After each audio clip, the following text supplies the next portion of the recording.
कहते हैं सोम प्रदोष व्रत वह संयोग है जब स्वयं भगवान शिव अपने भक्तों की हर पुकार सुनते हैं और उनके जीवन से दुख, दरिद्रता, रोग और बाधाएं स्वयं हटनी शुरू हो जाती हैं।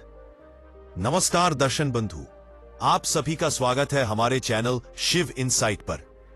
इस शुभ समय में किया गया व्रत सिर्फ पुण्य नहीं देता, बल्कि जीवन में असंभव लगने वाले कार्यों को भी सहजता से पूर्ण करवा देता है।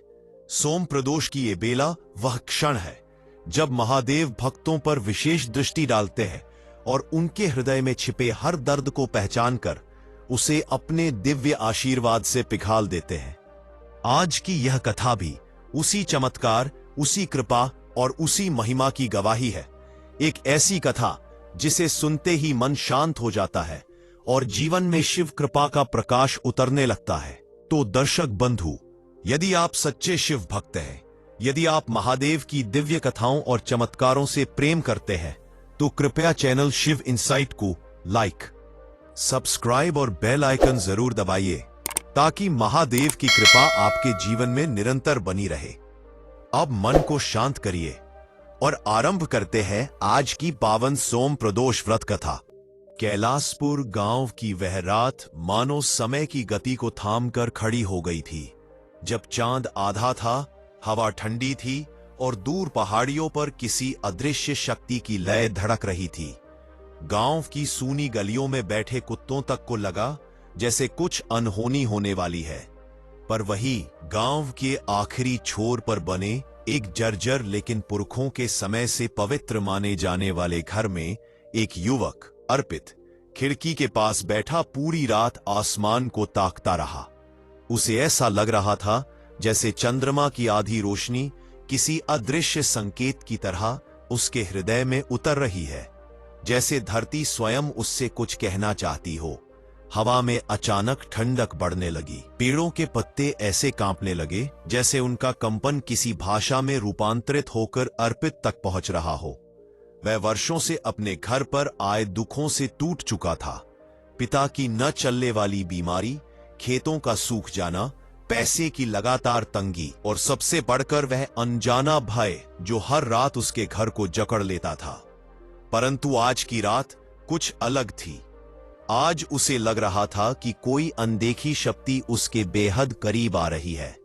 उसके कानों में जैसे शिव मंदिर के घंटे की मध्यम आवाज गूंजने लगी, जबकि मंदिर गांव से काफी दूर था और रात के इस समय मंदिर बंद रहता था।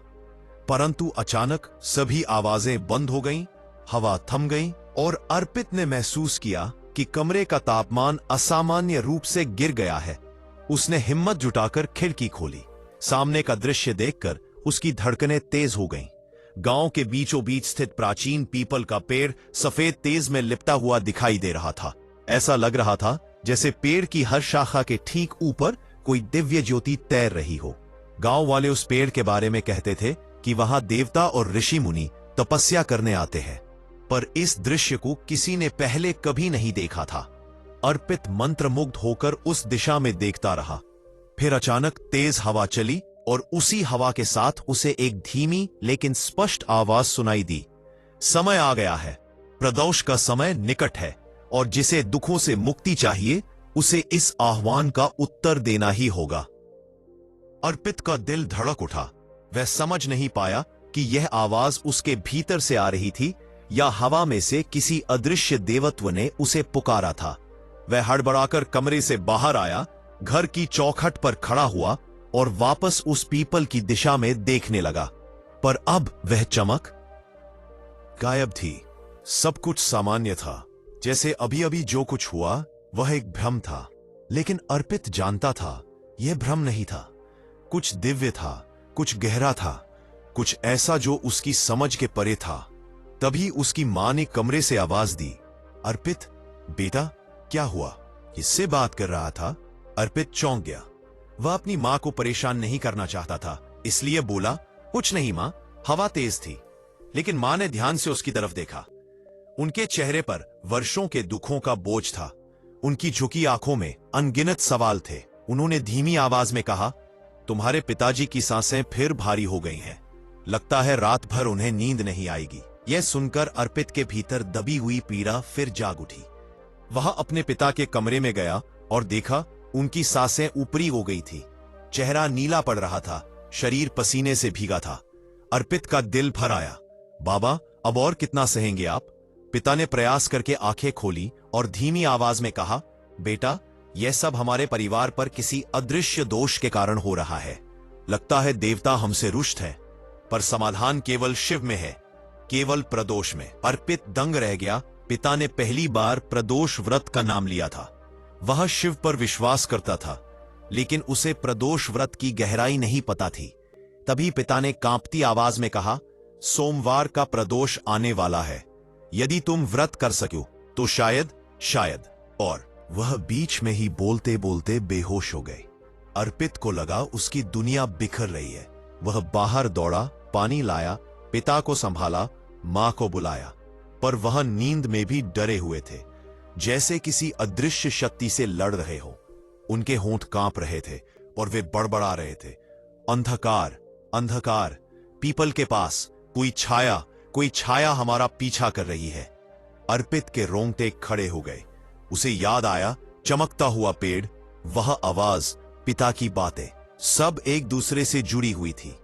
वह पूरी रात अपने पिता के पास बैठा रहा। उसकी आंखों से नींद कोसों दूर थी।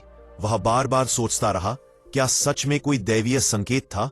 क्या सच में प्रदोष व्रत उसके परिवार के दुख मिटा सकता है? क्या शिव स्वयं उसके घर को देख रहे हैं, या क्या कोई अदृश्य शक्ति उन्हें नुकसान पहुंचाने पर तुली हुई है? उसी समय उसने महसूस किया कि घर की दीवारों पर अजीब सी परछाइयां चल रही थी। उसने सोचा कि यह चांद की वजह से होगा, पर जब उसने बाहर झांककर देखा, चांद बादलों में छिपा हुआ था। फिर परछाइयां कहां से आ रही थीं? वह ध्यान से दीवार को देखने लगा। परछाइयां मानो किसी इंसान की नहीं थीं। वे टेढ़ी मेढ़ी, लंबी और असंभव रूप से पतली थीं, मानो कोई दूसरी दुनिया की आकृतियां खुद को उसके घर में प्रकट कर रही हो। अर्पित के दिल की धड़कन तेज हो गई। वह दीवार से नजरें हटाने वाला ही था कि अचानक एक परछाई दीवार से हटकर सीधे कमरे के कोने में जाकर स्थिर हो गई। अर्पित की आंखें फटी की फटी रह गईं। उस परछाई का आकार एक व्यक्ति जैसा था, लेकिन उसमें कोई स्पष्ट आकार नहीं था, सिर्फ धुंध, काला धुआं और उससे निकलता एक ऐसा कंपन जो अर्पित के शरीर की नसों तक को हिला गया।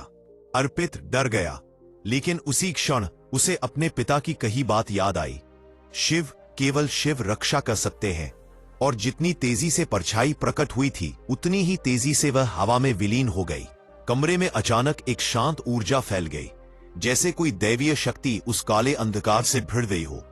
अर्पित ने गहरी सांस ली और पहली बार उसके भीतर दृढ़ निश्चय जागा, मैं प्रदोष व्रत करूंगा, चाहे जो हो जाए, कीमत चुकानी पड़े, चाहे मुझे किसी दिव्य या अदृश्य शक्ति से सामना करना पड़े। अगर यही मेरे परिवार को बचाने का रास्ता है तो मैं पीछे नहीं हटूंगा।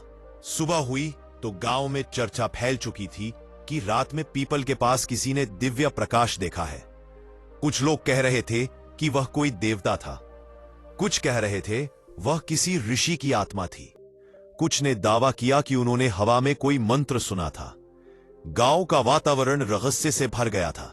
लोग एक दूसरे से पूछ रहे थे, कहीं ये आने वाले प्रदोष का संकेत तो नहीं? क्या शिव स्वयं गांव में प्रकट होने वाले हैं? क्या कोई शुभ या अशुभ घटना आने वाली है? अर्पित इन सब चर्चाओं को सुनते हुए मंदिर की ओर चला। उसके कदम तेज थे, मन में दृढ़ निश्चय था। जैसे ही वह मंदिर के पास पहुंचा, मंदिर के दरवाजे अपने आप खुल गए। अर्पित रुक गया, उसकी सांस अटक गई। वह समझ नहीं पाया कि यह सामान्य घटना थी या दिव्य संकेत। मंदिर के अंदर दीपक बिना किसी हवा के हिल रहे थे। शिवलिंग पर जल स्वतः टपक रहा था, जबकि ऊपर कोई कलश नहीं था। ऐसा दृश्य उसने पहले कभी नहीं देखा था। तभी मंदिर के पुजारी आचार्य सोमेश्वर ने उसे देखा और बोले, अर्पित, तुम आ गए। मैं सुबह से तुम्हारी प्रतीक्षा कर रहा था। अर्पित चौंक गया, मेरी प्रतीक्षा? पर आपको कैसे पता? आचार्य ने मुस्कुराते हुए कहा, रात को पीपल के पास जो प्रकाश था वह केवल तुम्हारे लिए था। वह संकेत शिव ने तुम्हें भेजा है। तुमसे कुछ कार्य करवाना है और यह कार्य आसान नहीं होगा। अर्पित अवाक खड़ा रह गया। उसके मन में हलचल मच गई। क्या शिव चाह रहे हैं कि मैं प्रदोष व्रत करूं? क्या यह कोई दिव्य परीक्षा है? आचार्य ने आगे कहा, सोम प्रदोष आने वाला है और यह सामान्य प्रदोष नहीं है। यह दुर्लभ प्रदोष है जो कई वर्षों बाद आता है। इस दिन किया गया व्रत बड़े से बड़े संकट को मिटा सकता है, लेकिन वही व्रत अगर मन और कर्म से शुद्ध न हो तो वह साधक को ही परीक्षा में डाल देता है। अर्पित के भीतर भय भी था और दृढ़ता भी। उसने कहा, आचार्य जी, मैं तैयार हूं, कुछ भी करने को तैयार हूं, बस मेरे परिवार के दुख खत्म हो जाए। आचार्य मुस्कुराए, पर उनकी आंखों में तनाव था। उन्होंने कहा, अर्पित, व्रत करने से पहले तुम्हें एक सत्य जानना होगा। तुम्हारे परिवार पर जो दुख है वे सामान्य नहीं है। तुम जिस छाया को रात में महसूस कर रहे थे वह तुम्हारे कुल के पुराने कर्मों से जुड़ी है। यह छाया कालरात्रि की छाया है जो केवल शिव की कृपा से ही हटती है, और इस छाया को समाप्त करने का सिर्फ एक मार्ग है, प्रदोष व्रत। लेकिन व्रत के दौरान छाया तुम्हें रोकने की कोशिश करेगी। वह डराएगी, वह दिखेगी, कभी कभी तुम्हारी आंखों पे सामने खड़ी होगी। क्या तुम फिर भी दृढ़ रहोगे? कहा, हां, मैं दृढ़ रहूंगा। आचार्य ने पहली बार अपने हाथ उसके सिर पर रखे। तो फिर तैयार हो जाओ, तुम्हारे जीवन का सबसे बड़ा अध्याय शुरू होने वाला है। आज से हर रात तुम कुछ अनुभव करोगे, कुछ संकेत, कुछ दृश्य, कुछ आवाजें। ये सब व्रत के मार्ग का हिस्सा है। पर डरो मत, यह शिव का मार्ग है, और शिव अपने भक्त की परीक्षा लेते हैं पर उसे अकेला नहीं छोड़ते। अर्पित मंदिर से बाहर आया तो उसकी चाल पहले जैसी नहीं थी। उसके मन में डर नहीं बल्कि एक अद्भुत ऊर्जा थी, और उसे नहीं पता था कि आज की रात उसके जीवन का पहला दिव्य अनुभव केवल शुरुआत थी। जैसे कोई अदृश्य शक्ति उसके कदमों को दिशा दे रही हो, जैसे हवा उसकी पीठ पर हाथ रखकर कह रही हो, अब तुम सही मार्ग पर हो। वह धीरे धीरे गांव की तरफ लौट रहा था, लेकिन उसके मन में पूरे मंदिर की बातें गूंज रही थी। आचार्य का कहना कि प्रकाश सिर्फ उसके लिए था, कि शिव उसे संकेत दे रहे थे कि उसके घर पर लगी छाया कोई सामान्य बाधा नहीं बल्कि काल रात्रि की छाया है। जितना वह सोचता उतना ही उसके भीतर एक प्रबल जिज्ञासा उठी। आखिर क्यों उसके परिवार पर यह छाया आई? उसके पूर्वजों ने ऐसा क्या किया था और शिव ने उसके माध्यम से यह कार्य क्यों चुना? लेकिन इन सवालों के जवाब अभी दूर थे, बहुत दूर। वह चलते चलते अपने घर के पास पहुंचा तो उसे हैरानी हुई कि घर के बाहर का माहौल बहुत शांत लग रहा था। सुबह की धूप धीरे धीरे घर की दहलीज पर फैल रही थी, पर जैसे ही उसने दरवाजा खोला, एक ठंडी हवा का झोंका उसके चेहरे से टकराया। घर के अंदर वैसे ही ठंडक थी जैसी रात में उसने महसूस की थी। मां रसोई में खड़ी थी, पर उनकी आंखों में गहरी थकान और काला धब्बा था, जैसे रात उन्हें नींद ही नहीं आई। उन्होंने पूछा, अर्पित बेटा, मंदिर गया था? अर्पित ने सिर हिलाया। मां ने गहरी सांस ली। आज तुम्हारे बाबा कुछ ठीक लग रहे हैं, लगता है रात की दवा काम कर गई। अर्पित समझ गया कि यह दवा का असर नहीं बल्कि मंदिर की दिव्य ऊर्जा थी, लेकिन वह मां को यह बात नहीं बता सकता था। वह पिता के कमरे में गया। पिता कुछ बेहतर लग रहे थे, पर उनके चेहरे पर अभी भी एक खिंचाव था। अर्पित उनके पास बैठा और पिता ने उसकी ओर देखकर हल्की मुस्कान दी। तू मंदिर गया था, अच्छा किया। फिर वे धीरे से बोले, बेटा, कल रात मैंने कुछ देखा था। अर्पित का हृदय धड़क उठा। वही छाया, वही अंधकार? उसने धीरे से पूछा, क्या देखा बाबा? पिता ने कांपती आवाज में कहा, लगता है कोई घर के बाहर खड़ा था। मैं कुछ समझ नहीं पाया, पर उसकी आकृति इंसान जैसी नहीं थी, और उसके पीछे जैसे अंगारों की एक रेखा जलती हुई। अर्पित के शरीर में झुरझुरी दौड़ गई। ये वही छाया थी जिसे उसने भी महसूस किया था। जानता था कि आज का दिन कठिन होने वाला है, क्योंकि छाया अपना खेल अब तेज करेगी, क्योंकि वह जान चुकी है कि उसका सामना करने वाला भक्त तैयार हो चुका है। दिन बीतता गया, पर अर्पित के मन में एक पल भी शांति नहीं आई। वह हर चीज को दोबारा से देख रहा था। घर की दीवारें, छत, दरवाजे के पास की धूल, यहां तक कि हवा में मौजूद कंपन तक उसे हर तरफ संकेत महसूस हो रहे थे, लेकिन वे संकेत अस्पष्ट थे। शाम तक आते आते गांव में एक अलग तरह की बेचैनी फैलने लगी। कई घरों में अजीब सी बातें होने लगी थीं। किसी घर में बर्तन अपने आप गिर जाना, किसी के आंगन में अचानक पशुओं का चिल्लाना, किसी के आंगन में राख उड़कर जमा हो जाना। गांव के बुजुर्ग इन सब घटनाओं को जोड़कर सोचने लगे कि ये आने वाले प्रदोष का संकेत है। कई लोग मंदिर जाने लगे, देवता को शांत करने लगे, जबकि कुछ डरकर घरों में छिप गए। लेकिन अर्पित को इन सब बातों से फर्क नहीं पड़ रहा था। वह सिर्फ व्रत की तैयारी में लगा था। उसने जल शुद्ध किया, घर में दीपक रखा और अपने मन को जितना हो सके शांत रखने की कोशिश की। रात होने लगी। सूर्य की लाल किरणें गांव पर फैल रही थीं और हवा में वही कंपन था जो अर्पित ने पिछले रात महसूस किया था। एक ऐसा कंपन जिसमें डर, रहस्य, शक्ति और एक अदृश्य चेतावनी सब एक साथ घुल रहे थे। जैसे रात कहना चाहती हो, तैयार हो जाओ, परीक्षा शुरू होने वाली है। अर्पित ने अपनी मां को जल्दी सोने को कहा और पिता को गर्म कंबल ओढ़ाकर बैठ गया। उसे नींद नहीं आ रही थी। वह बस खिड़की से बाहर गांव को देख रहा था। हर घर में दीपक जल रहा था। ऐसा लग रहा था जैसे पूरा गांव किसी अज्ञात उपस्थिति से बचने के लिए प्रकाश जगाए बैठा हो। रात के लगभग 11 बजे अचानक घर की दीवारों पर वही अजीब छाया चलने लगी, पर इस बार छायाएं पहले से ज्यादा स्पष्ट थीं। उनकी आकृतियां बड़ी थीं, तेज थीं और उनमें एक लाल चमक तैर रही थी। अर्पित ने हिम्मत जुटाकर दीवार छूकर देखा, लेकिन जैसे ही उसका हाथ दीवार को लगा, उसने महसूस किया कि दीवार गर्म है। रात के इस समय दीवार का गर्म होना असामान्य था। वह समझ गया, छाया पास है, बहुत पास। उसकी आंखें अपने आप खिड़की की ओर उठी। खिड़की के बाहर उसने वही पीपल का पेड़ देखा, लेकिन यह वही पेड़ नहीं था जो दिन में बिकता था। आज पेड़ की हर शाखा काली धुएं में लिपटी हुई लग रही थी और बीच बीच में हल्की चमक, जैसे अंगारे जल रहे हो। और तभी अचानक पेड़ के नीचे एक आकृति प्रकट हुई। अर्पित की सांस रुक गई। वह आकृति धीरे धीरे आकार लेने लगी। पहले पैरों का गाढ़ा धुआं, फिर धड़, फिर लंबी पतली भुजाएं और अंत में चेहरा। लेकिन चेहरा नहीं, एक शून्य, गहरा काला शून्य। उसके भीतर कुछ भी नहीं दिखता था, ना आंखें, ना नाक, ना होठ, बस एक अथाह खालीपन। पर उस खालीपन से एक ऊर्जा निकल रही थी, डर की ऊर्जा, क्रोध की ऊर्जा। अर्पित का शरीर जड़ हो गया। वह हिलना चाहता था, पर पैर जम गए। वह चिल्लाना चाहता था, पर आवाज गले में अटक गई।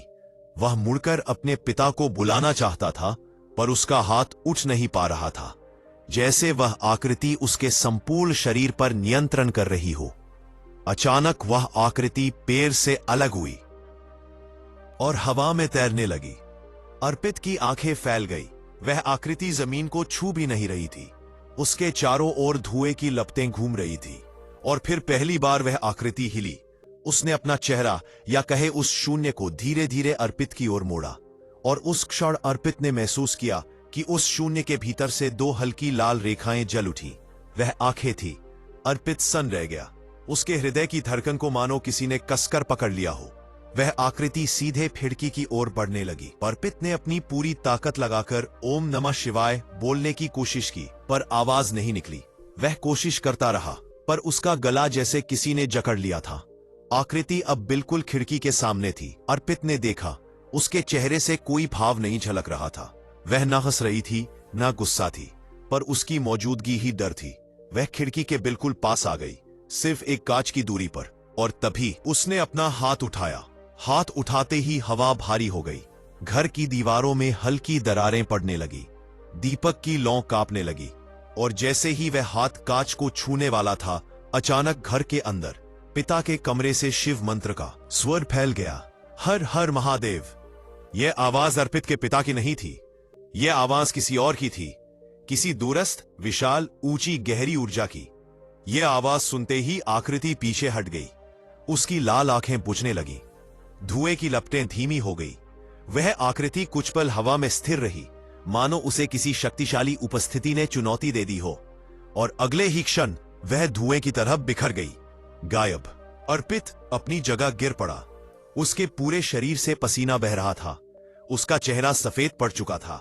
वह हाँफ रहा था, कांप रहा था, पर वह जानता था यह सिर्फ शुरुआती संकेत था।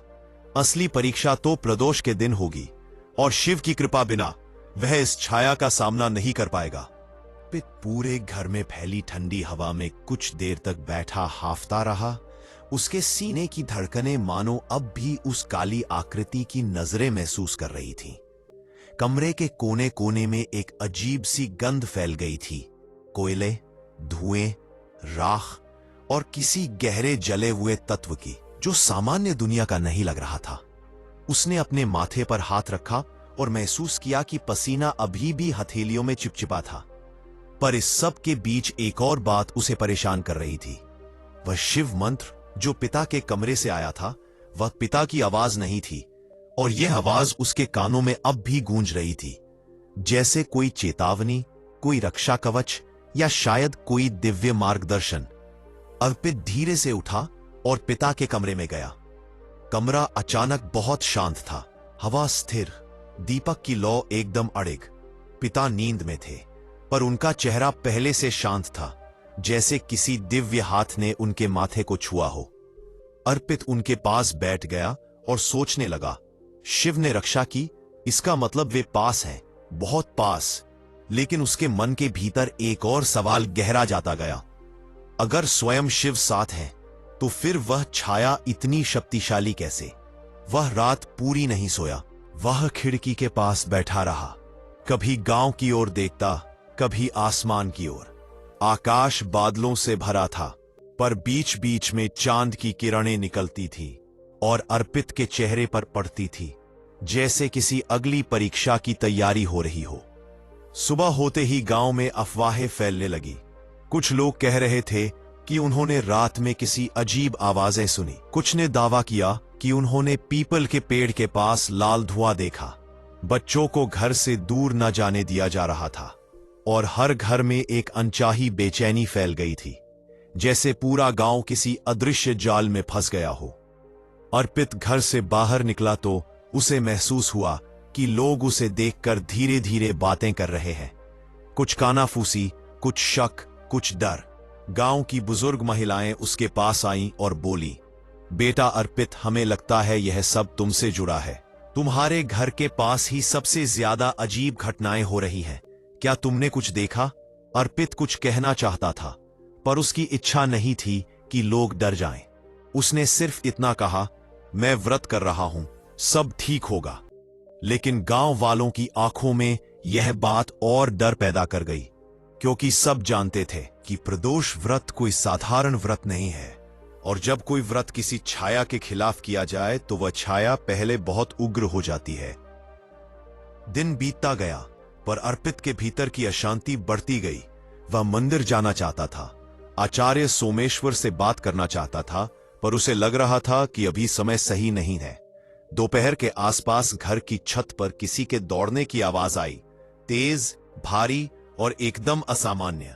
मां डरकर बाहर आई, अर्पित, कोई ऊपर है। अर्पित जल्दी से सीढ़ियों की ओर भागा, पर जैसे ही वह ऊपर पहुंचा, छत पर कोई नहीं था। वहां सिर्फ हवा थी, लेकिन वह हवा सामान्य नहीं थी।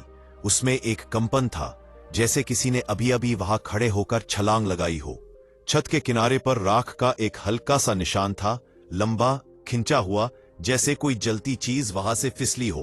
अर्पित के मन में वही काली आकृति उभरी।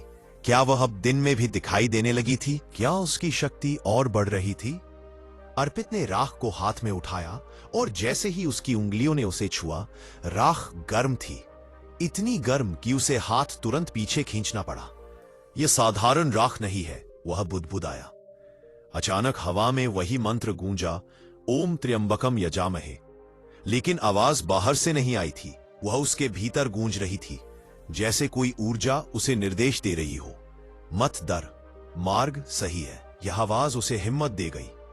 वह छत से नीचे आया, पर उसके कदम अब पहले जैसे नहीं थे। वह अब छाया से भागने वाला नहीं था, वह सामना करने की तैयारी कर चुका था। शाम होते होते गांव के मंदिर की घंटियां अपने आप बजने लगी, बिना किसी के छुए। गांव वाले डरकर घरों से बाहर निकले। आचार्य सोमेश्वर मंदिर के दरवाजे पर खड़े थे, पर उनके चेहरे पर गहरी चिंता थी। उन्होंने सभी लोगों को संबोधित करते हुए कहा, आने वाले प्रदोष का प्रभाव अत्यंत प्रबल है। यह गांव किसी सामान्य ऊर्जा से नहीं गुजर रहा। जो छाया घूम रही है वह असुरों की नहीं है, वह किसी पुराने कुल दोष की परिणति है, और उसका समाधान केवल एक व्यक्ति के हाथ में है। सबकी नजरें अर्पित की ओर मुड़ गईं। लोग फुसफुसाने लगे, क्या वही है? क्या उसी के घर कोई दोष है? क्या वही गांव की रक्षा करेगा? अर्पित अपने आप को असहज महसूस कर रहा था, पर साथ ही उसके भीतर एक साहस जाग रहा था। अगर शिव ने उसे चुना है तो डर से क्या लाभ? आचार्य ने उसे हाथ के इशारे से अपने पास बुलाया। अर्पित मंदिर में पहुंचा और आचार्य ने धीरे धीरे कहा, आज रात तुम्हें कुछ और कठिन अनुभव होंगे। छाया अब जाग चुकी है। वह जान चुकी है कि प्रदोष के दिन तुम उसका अंत करने वाले हो। इसलिए वह पहले तुम्हें तोड़ने की कोशिश करेगी, तुम्हारे मन को, तुम्हारी बुद्धि को, तुम्हारी आस्था को। यह आज की रात की परीक्षा होगी। अर्पित ने पूछा, लेकिन आचार्य जी, यह छाया हमारे परिवार से क्यों जुड़ी है? आचार्य ने गहरी सांस ली, क्योंकि कई पीढ़ियां पहले तुम्हारे कुल के एक सदस्य ने एक अघोरी की साधना भंग की थी। वह अघोरी शिव का उपासक था, पर उसके तप में बाधा आने के कारण उसने क्रोध में एक शाप दिया था कि जब तक मेरे तप का अपमान करने वाले की वंश रेखा जीवित रहेगी, तब तक उनके सुख पर यह छाया मंडराती रहेगी, और यह छाया तभी मिटेगी जब कोई वंशज प्रदोष व्रत पूर्ण निष्ठा से करेगा, बिना भय, बिना विचलन। अर्पित सन्न रह गया। उसे लगा जैसे किसी ने उसके भीतर छिपा पुराना इतिहास खोल दिया हो। उसने पूछा, तो क्या वह अघोरी? आचार्य ने कहा, उसका शरीर तो नष्ट हो गया, पर उसकी ऊर्जा, उसकी अपूर्ण तप सिद्धि, वही आज छाया बनकर खड़ी है। वह न पूरी तरह देव है, न पूरी तरह असुर। एक भटकी हुई ऊर्जा है जो दुख देती है, पर उसका समाधान भी शिव के मार्ग से ही मिलता है। अर्पित की आंखों में दृढ़ता तैर उठी, तो मैं यह व्रत पूरा करूंगा, चाहे कुछ भी हो। रात फिर उतरी, पर यह रात पिछली रातों से कहीं अधिक भारी थी। हवा में एक अजीब खनक थी, जैसे लोहे का टकराव हो रहा हो। घर के बाहर कुत्ते अनियमित तरीके से भौंक रहे थे, कभी अचानक चुप, कभी अचानक उग्र। पूरे गांव में अजीब कंपन फैल गया था। अर्पित ने घर के सभी दीपक जला दिए। उसने शिव की तस्वीर के सामने बैठकर आंखें बंद की, पर उसकी ध्यानावस्था ज्यादा देर टिक नहीं पाई, क्योंकि घर अचानक कांप उठा। दीवारों पर दरारें दिखने लगी, बर्तन अपने आप जमीन पर गिरने लगे, छत से धूल गिरने लगी, और उसी क्षण वह आवाज आई, छाया की आवाज, वही धीमी, खराश भरी, पर आज और भी भारी। तू रुक जा, प्रदोष तक मत पहुंचना, नहीं तो। अर्पित का शरीर कांपा, पर उसके भीतर की शक्ति आज उसे पीछे नहीं हटने दे रही थी। उसने धीरे से कहा, जितना डराएगी उतना आगे बढ़ूंगा। लेकिन छाया रुकने वाली नहीं थी। कमरे की खिड़की अपने आप खुल गई। हवा तूफान की तरह अंदर घुसी। दीपक की लौ लगभग बुझने वाली थी कि अचानक दीपक तेज चमक उठा, जैसे किसी ने उसकी रक्षा की हो। और तभी खिड़की के ठीक सामने वह छाया प्रकट हुई। पहले धुआं, फिर साया, फिर वह लंबी टेढ़ी आकृति, और फिर उसका चेहरा, वही काला शून्य, पर आज उसमें 3 लाल रेखाएं थी, जैसे क्रोध 3 गुना बढ़ गया हो। अर्पित खड़ा रहा। छाया ने अपना हाथ उठाया, लेकिन इस बार उसके हाथ से आग नहीं निकली, बल्कि काले धुएं की लपटें निकली, जो अर्पित की ओर बढ़ने लगी। अचानक घर की दीवारों पर शिव के त्रिशूल की आकृति चमक उठी। यह आकृति किसी ने बनाई नहीं थी, यह दिव्य ऊर्जा थी जो अपने आप उभरी। छाया पीछे हटी, पर इस बार सिर्फ कुछ पल के लिए। उसने एक भयंकर गर्जना की, प्रदोष तक तुम नहीं पहुंचोगे। और जैसे ही वह आगे बढ़ने वाली थी, कमरे के भीतर से फिर वही मंत्र गूंजा, ओम नमः शिवाय। पर आज यह मंत्र पहले से कहीं अधिक प्रबल था, जैसे तेज तूफान में किसी ने घंटा बजाया हो। छाया चीख उठी और कुछ ही क्षणों में धुएं की तरह कूदकर गायब हो गई। घर में शांति फैल गई, पर यह शांति स्थायी नहीं थी। यह सिर्फ तूफान से पहले का विराम था। अर्पित जान चुका था, अब अंतिम टकराव प्रदोष की रात ही होगा।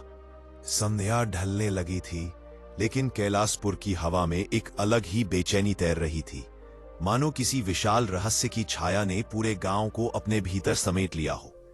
अर्पित, जो कुछ घंटे पहले ही उस दिव्य प्रकाश के दर्शन करके लौटा था, अब किसी और ही ऊर्जा में डूबा हुआ था। उसे लग रहा था मानो हवा के कण-कण में कोई संकेत छिपा है, कोई संदेश जिसने अभी स्वयं को पूरी तरह प्रकट नहीं किया। जैसे जैसे वह अपने घर की ओर बढ़ रहा था, उसके कदम तेज भी हो रहे थे और संकोच से भरे भी। उसकी सांसों में गति थी, लेकिन मन में एक गहरी शांति भी, अजीब लेकिन वास्तविक। आकाश में चंद्रमा आधा ही था, लेकिन उसकी चांदी सी रोशनी भीतर तक उतरती जा रही थी। हर पेड़, हर छाया, हर सरसराहट मानो उसे एक ही दिशा में धकेल रहे थे, उस सच्चाई की तरफ जिसे अब वह टाल नहीं सकता था। उसका घर दूर से दिखाई देता था, पर दरवाजे पर खड़ी उसकी मां को देखकर उसके कदम कुछ पलों के लिए रुक गए। मां की आंखों में पूरे दिन की चिंता, डर और उम्मीद का मिला-जुला भाव था। अर्पित, कहाँ था तू? मां की आवाज सामान्य थी, लेकिन उसकी थरथराहट ने अर्पित के भीतर छुपे तूफान को झकझोर दिया।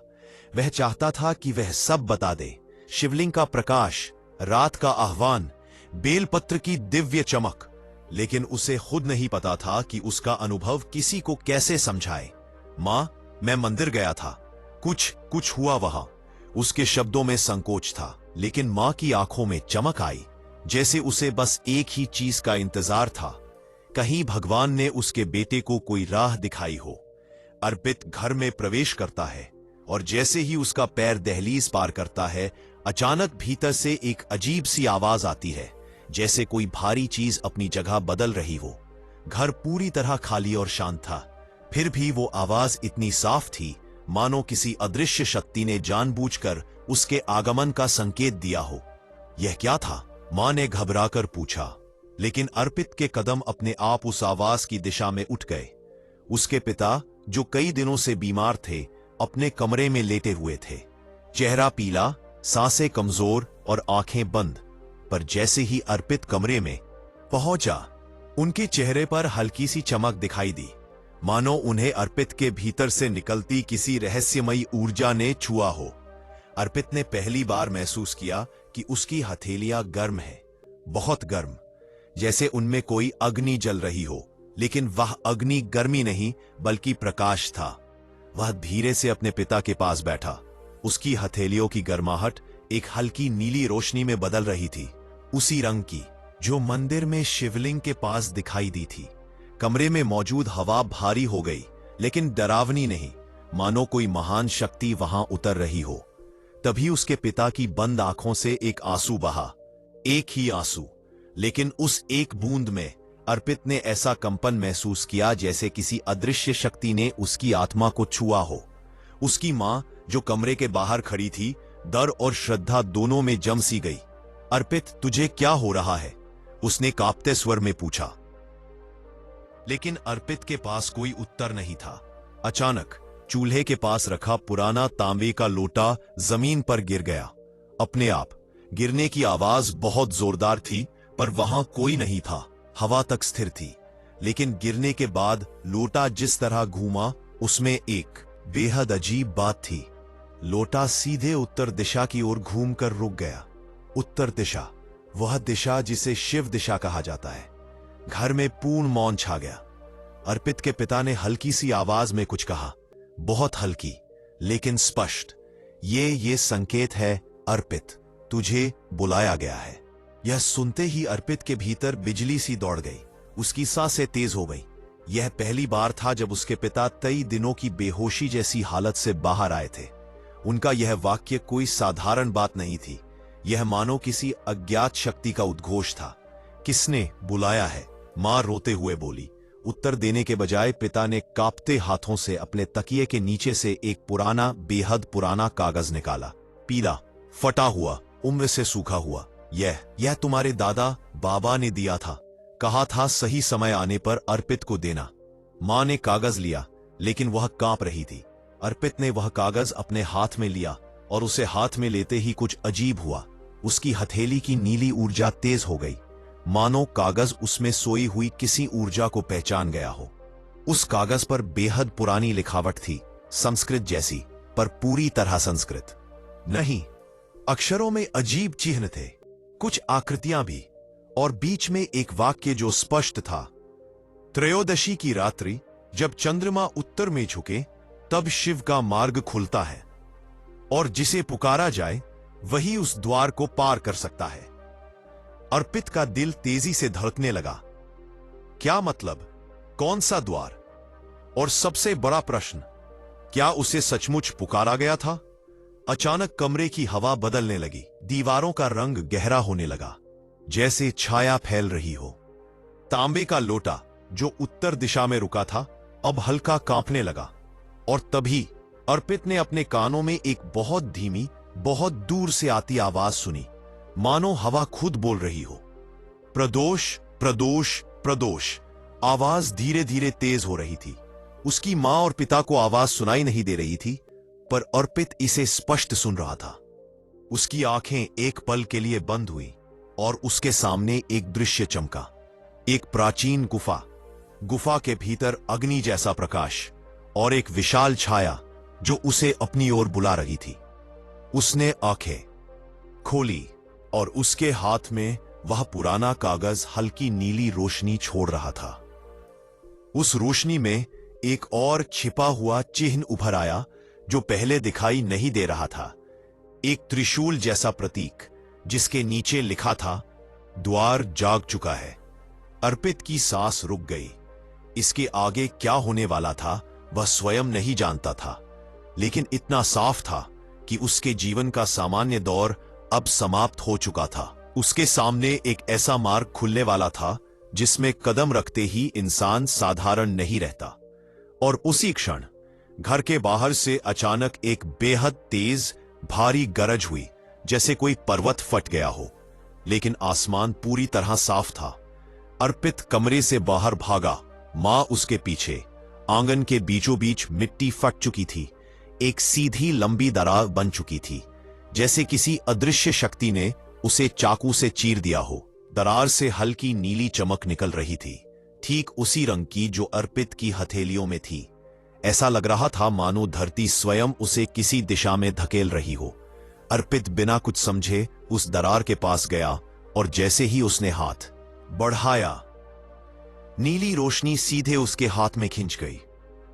और तभी उसके दिमाग में एक वाक्य बिजली की तरह गूंजा, त्रयोदशी तक समय बहुत कम है। अर्पित पीछे हट गया। उसने मां की ओर देखा, पर मां की आंखों में डर था, डर और अविश्वास। लेकिन उसके पिता ने कमरे से आवाज दी, अर्पित, भाग मत, तू चुना हुआ है। तेरे नसीब में कुछ ऐसा लिखा है जिसे कोई टाल नहीं सकता। एपाज बिखा रहा था, उसी नीली दरार के पास बैठ गया, जैसे वहां कोई शक्ति उसे खींच रही हो। हवा फिर से भारी हुई, नीला प्रकाश और गहरा हुआ, और अचानक अर्पित की हथेलियों पर बने अदृश्य चिन्ह दिखाई देने लगे। वे चिन्ह बिल्कुल वैसी आकृति के थे जैसे उस पुराने कागज पर बने थे। सब कुछ स्पष्ट था। कहीं ना कहीं किसी अनजानी गुफा में, किसी छिपे हुए द्वार में। रात पूरी तरह उतर चुकी थी। हवा में फैलती ठंड मानो किसी अदृश्य शक्ति की सांस बन गई थी, और कैलाशपुर के ऊपर का आसमान लगातार गहरा होता जा रहा था। ऐसा लगता था जैसे छाया खुद जीवित है और हर दिशा से गांव को ढंक रही है। अर्पित घर के आंगन में उस दरार के सामने बैठा था, जो शाम को खुद ब खुद फट गई थी, और जिसकी अंदरूनी गहराई से नीली ऊर्जा धीरे धीरे उठकर हवा में घुल रही थी। उसकी हथेलियों पर बने चिन्ह पहले से कहीं अधिक चमक रहे थे। ऐसा लगता था कि वे चिन्ह त्वचा पर नहीं, बल्कि उसकी आत्मा पर उकेरे गए हों। मां बार बार पूजा घर से दीपक लाकर आंगन में रख देती। शायद उसे लगता था कि रोशनी किसी अनिष्ट को रोक देगी, लेकिन दीपक की लौ बार बार कांपती, कभी हल्की हो जाती, फिर अचानक तेज हो उठती, मानो वह किसी अदृश्य अस्तित्व को देखकर प्रतिक्रिया दे रही हो। पिता कमरे से उसे पुकारते रहे।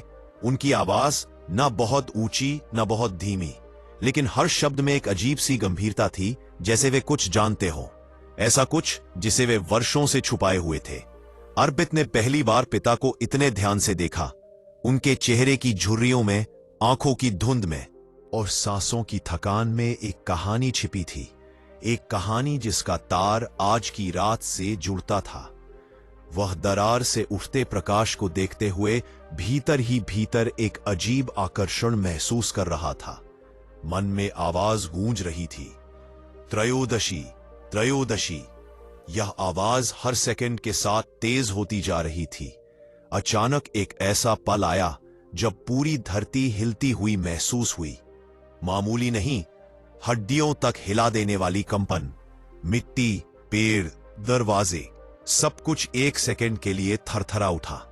मां डरकर पीछे हट गई। पिता के चेहरे पर भी भय की झलक आई, लेकिन अर्पित, वह वहीं बैठा रहा जैसे कोई अदृश्य शक्ति उसे बचा रही हो। दरार की नीली रोशनी अब हल्की नहीं थी, बल्कि तीखी होकर पूरे आंगन पर फैलने लगी थी। दीवारों पर चमकती हुई, छत पर चमकते हुए वृत्त बनाती, और उन्हीं वृत्तों के बीच एक आकृति बनती जा रही थी।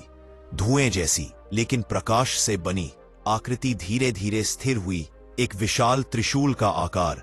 त्रिशूल हवा में तैर रहा था, जैसे किसी अदृश्य हाथ ने उसे उठाकर आकाश में रखा हो। अर्पित के पिता के होंठ कांपने लगे।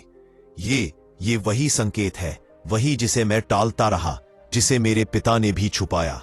अर्पित, तू अब रुक नहीं सकता। मां के आंखों में आंसू भर आए। ये सब क्या हो रहा है? हमारा बेटा क्यों उसी को? लेकिन कोई उत्तर नहीं था। शायद उत्तर देने वाली शक्ति इंसानों से अलग थी। अर्पित उठ खड़ा हुआ, जैसे उसके पैरों को किसी दूसरी ऊर्जा ने चला दिया हो। उसके शरीर में गर्मी बढ़ने लगी, उसकी सांसें तेज हो गईं, और उसके कानों में फिर वही आवाज गूंजी, इस बार पहले से 100 गुना ज्यादा साफ। द्वार जाग चुका है। उसी पल आंगन में तेज हवा चली, इतनी तेज कि पेड़ हिलने लगे, मिट्टी उड़ने लगी। लेकिन एक अद्भुत बात हुई।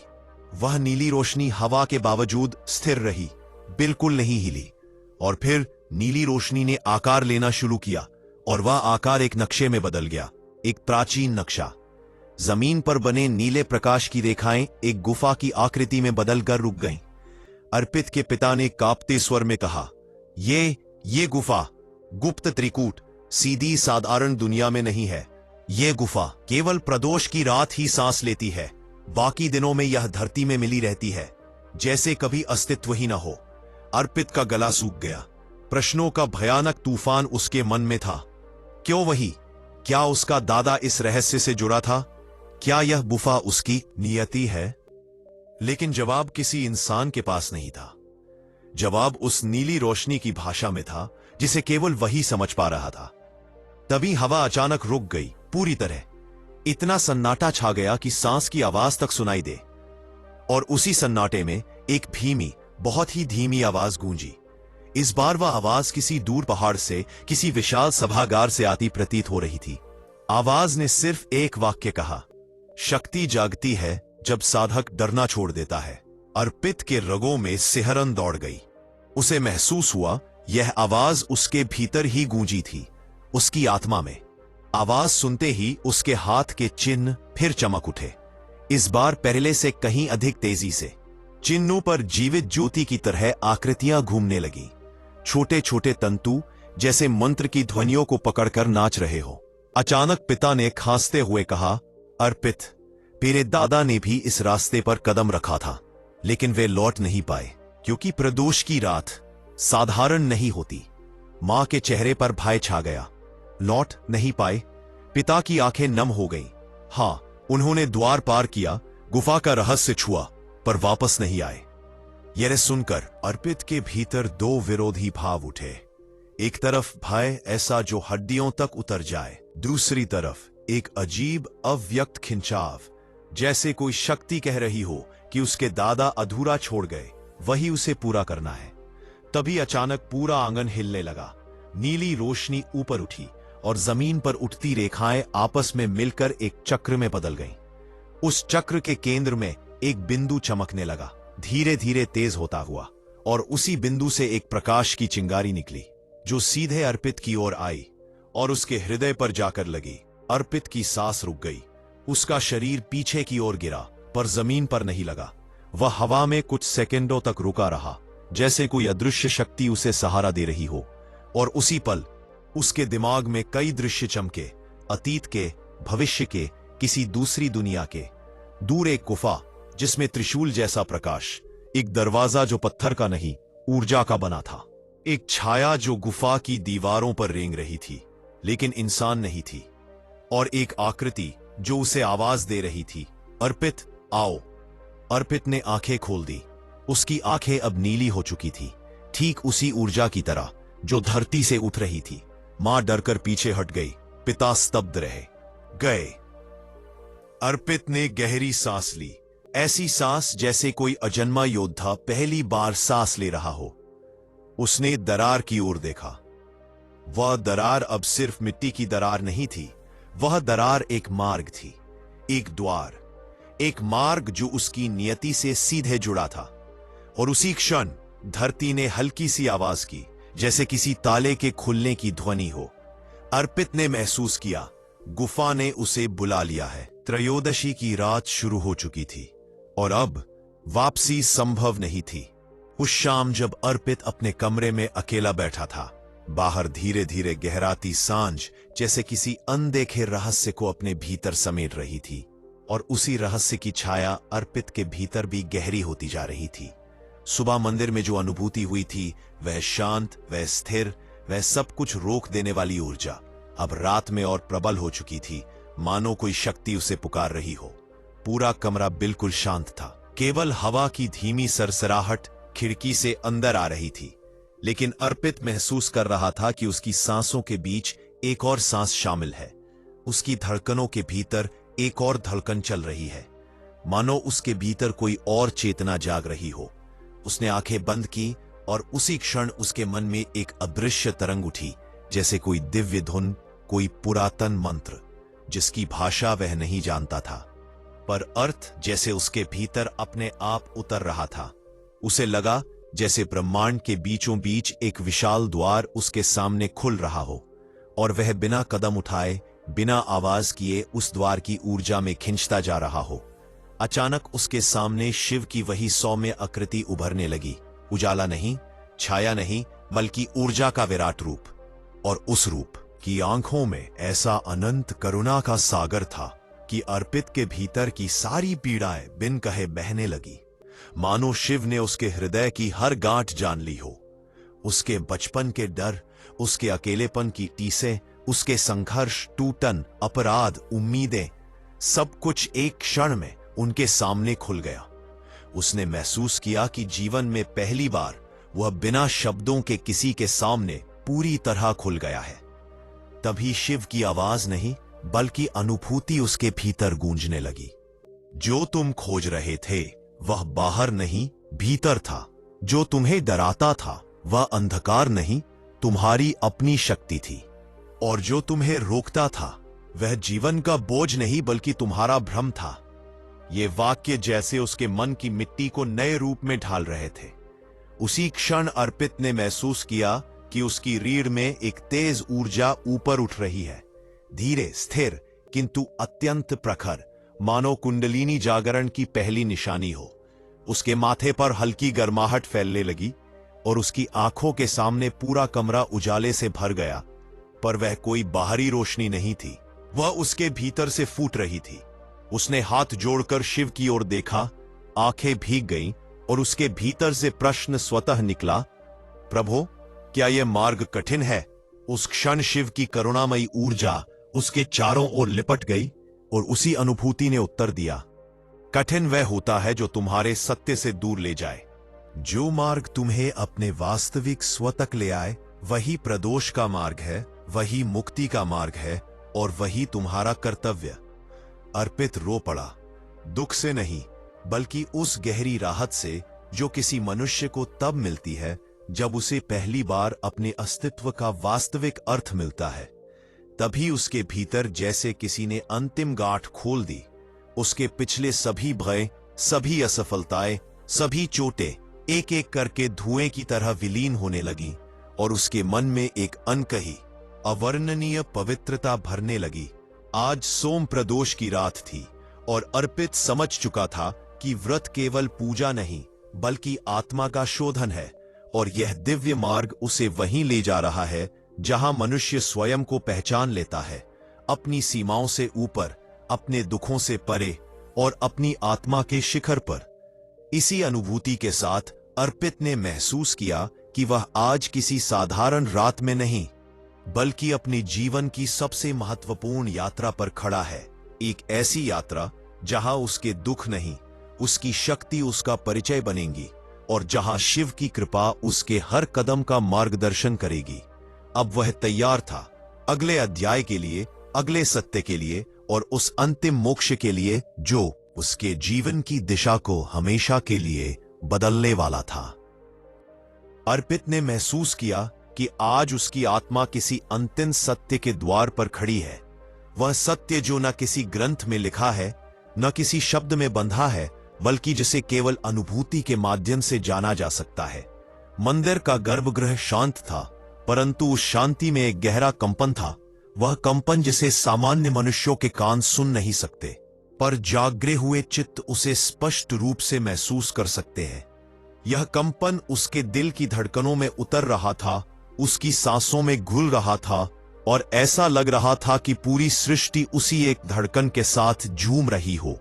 उसने धीरे से आंखें बंद की और तुरंत ही उसे लगा कि उसके आसपास सब कुछ गायब हो गया है। मंदिर, सीढ़ियां, रात, हवा, चांद, तारे, सब केवल एक विशाल अनंत श्वेत प्रकाश उसके चारों ओर फैल गया और उस प्रकाश के भीतर उसे शिव का वह अनंत, विराट, निराकार रूप दिखाई देने लगा जिसे कोई शब्द पूरी तरह नहीं समझा सकता।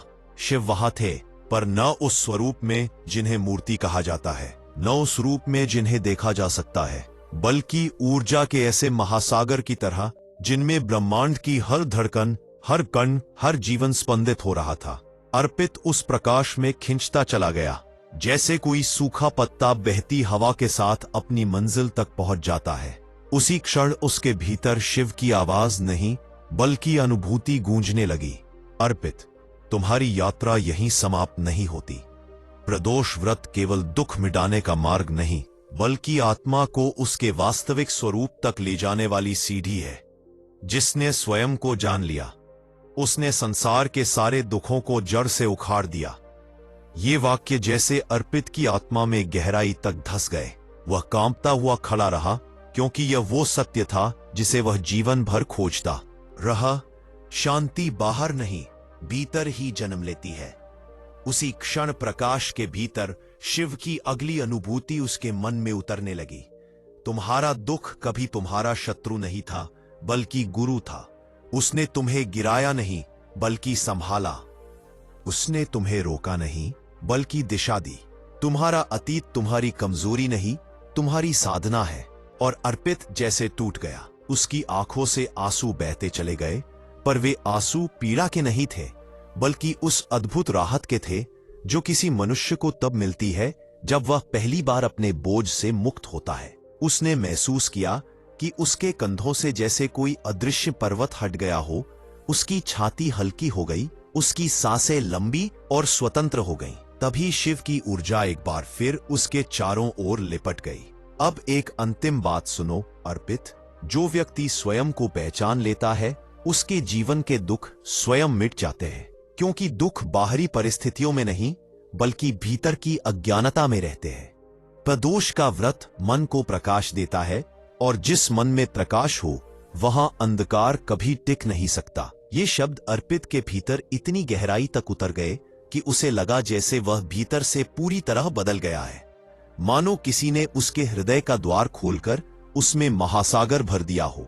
उसकी सारी बेचैनियां, सारे संघर्ष, सारी चुभने, सारे प्रश्न, सब एक झटके में विलीन हो गए। वह भीतर से पूरी तरह शांत हो चुका था। ऐसी शांति जिसे शब्द नहीं पकड़ सकते, जिसे केवल महसूस किया जा सकता है।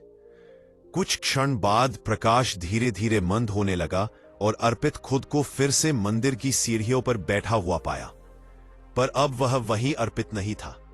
उसके चेहरे पर एक हल्की मुस्कान थी, आंखों में अजीब सी चमक थी, और उसके शरीर से वो दुर्लभ शांति झर रही थी जिसे देखकर मनुष्य के भीतर भी शांति उतर आए। गांव का एक बच्चा वहां से गुजर रहा था। उसने अर्पित को देखा और बिना समझे ही मुस्कुरा उठा। यही दिव्यता का पहला प्रमाण था।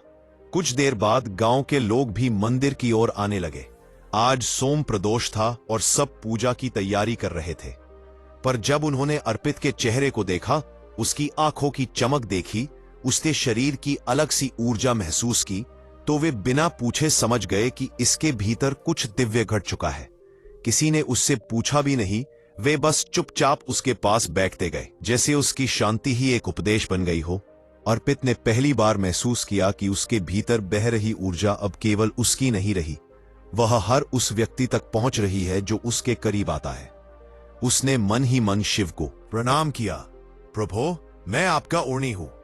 आपने मुझे मेरे दुखों से नहीं बल्कि मेरी अज्ञानता से मुक्त किया है। और उसी क्षण उसके मन में एक अंतिम अनुभूति उतरी। जहां सत्य हो वहां शांति स्वयं वास करती है। जहां भक्ति हो वहां शिव स्वयं आ जाते हैं। समय बीतता गया, पर उस रात का अनुभव अर्पित के जीवन की दिशा बन गया। अब वह पहले जैसा नहीं रहा। उसके बोलने का ढंग, उसके चलने का ढंग, उसके देखने का ढंग, सब में एक गहरी, स्थिर, दिव्य पवित्रता थी। उसने कभी इस अनुभव की कहानी गांव में जोर से नहीं सुनाई। नहीं किसी ने उससे पूछने की हिम्मत की, क्योंकि उसकी उपस्थिति ही स्वयं एक कथा बन चुकी थी। कई लोग उसके पास अपने दुख लेकर आते और केवल उसके सामने बैठने से ही उनके दिलों का बोझ हल्का हो जाता था, जैसे अर्पित के भीतर शिव का स्पर्श स्थायी रूप से बस चुका हो। और इस तरह सोम प्रदोष व्रत की यह दिव्य कथा केवल अर्पित की अंतयात्रा नहीं रही, यह वह मार्ग बन गई जिसने अनगिनत लोगों के जीवन को प्रकाश से भर दिया। और जो भी इस कथा को सुनता, उसके भीतर एक ही भाव जाग उठता, यदि हम सच्ची श्रद्धा से शिव को पुकारे तो जीवन के सारे दुख स्वयं मिट जाते हैं। दर्शक बंधु, यह कथा यहीं समाप्त नहीं होती, क्योंकि सोम प्रदोष की महिमा कोई एक दिन का चमत्कार नहीं, बल्कि वह दिव्य शक्ति है जो हर उस हृदय में जीवित रहती है जहां श्रद्धा, भक्ति और शिव नाम का स्मरण बसता है। आज आपने जाना कि कैसे प्रदोष की पावन बेला मनुष्य के जीवन से दुखों को मिटाकर नई राह, नई शक्ति और नई शांति प्रदान करती है। कितने भी भारी संकट क्यों न हो, यदि मन सच्चा, भक्ति अटूट और विश्वास गहरा हो, तो महादेव स्वयं अपने भक्तों की रक्षा करते हैं और उनके जीवन में उजाले के नए द्वार खोल देते हैं। दर्शक बंधु, यदि इस कथा ने आपके मन को स्पर्श किया, यदि शिव भक्ति की ज्योति आपके भीतर जग उठी, तो हम आपसे विनम्र निवेदन करते हैं, इस वीडियो को लाइक करें, चैनल शिव इनसाइट को जरूर सब्सक्राइब करें और बेल आइकन जरूर दबाएं, ताकि महादेव की कृपा और उनकी दिव्य कथाएं आप तक लगातार पहुंचती रहे। भक्ति साझा करने से बढ़ती है और शिव की महिमा सुनने से मन पवित्र होता है। हम फिर मिलेंगे एक नई कथा में, एक नई सीख के साथ और महादेव के एक और दिव्य चमत्कार के साथ। तब तक के लिए भगवान शिव आपके जीवन, घर और परिवार पर अपनी त्रिपुंड धारण किए हुए कृपालु दृष्टि बनाए रखें। ओम नमः शिवाय। जय शिव शंकर। जय सनातन धर्म।